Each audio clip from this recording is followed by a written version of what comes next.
So here's the Pfaff that the gal gave me this morning. It's a 1212. I popped the bottom off. I was looking at it. This is an older model Pfaff. Let's see.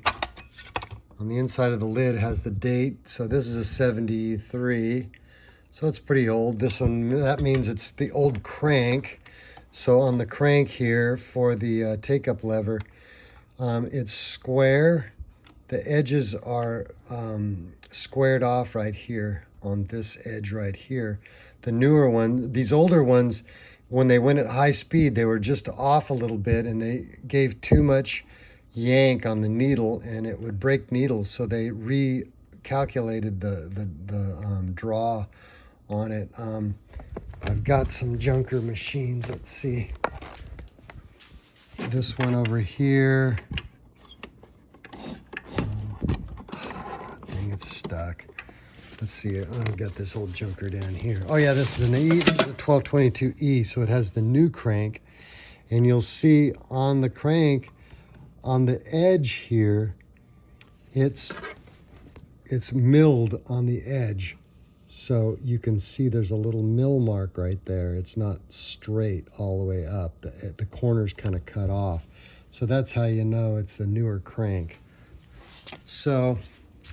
And the newer cranks are a lot better. When you got on high speed on these things, they would break needles. So, whoops, God dang it. I don't know what I'm doing here. Here we go. So as far as the stitch length goes on these old things, okay, this has a new feed gear. You remember the old feed gears had a metal hub and then plastic on the outside, and the plastic would crack, so this has been replaced. And I can tell it's been replaced, not only that, but all the screws are all buggered up. And I never changed, there are two ways to do the feed gear, and the way where you take this thing out, I never did it because then you had to reset everything. And no point in doing that, you just, so, I would just slide this whole shaft out from the end and replace the gear and slide it back, and then you only had a couple adjustments to make. For one thing, when you have it in sewing position and you go to reverse, it pulls this out a little bit, and when you drop it back and go forward, this thing here needs to come back and make contact with this white bushing or cam follower. Now somebody has loosened this thing and it's all buggered up, but this collar here is really important. I can tell it's loose, so if it's too tight it'll bind. If it's too loose, it'll be sloppy.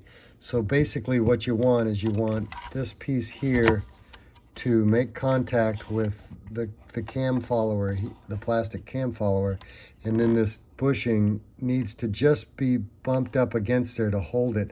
You don't want it to bind, so you don't press on it real hard. It just needs a little bit of daylight in there, but you don't want it to be sloppy. But somebody's left that loose for some reason.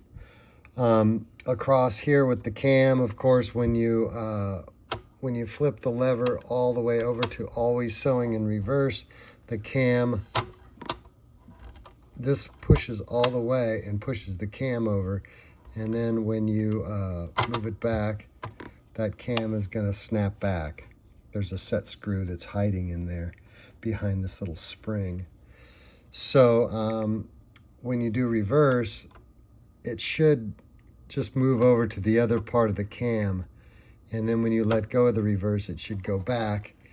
And so likewise, this should snap back. And if this is adjusted too far, there's a little guide in here, and it's somewhere in the middle. This one looks like it's set over to the side a little bit. I'm not sure if it's adjusted right because I didn't mess around with it. And same with this one. As long as it can push over without pushing this cam over, when you hit reverse, when you let go, it just goes over to the other cam, you're fine. And then it's going to drag it out when you go into the sewing always in reverse, so it's going to pull that cam forward. So those are your two reverse things that I can imagine.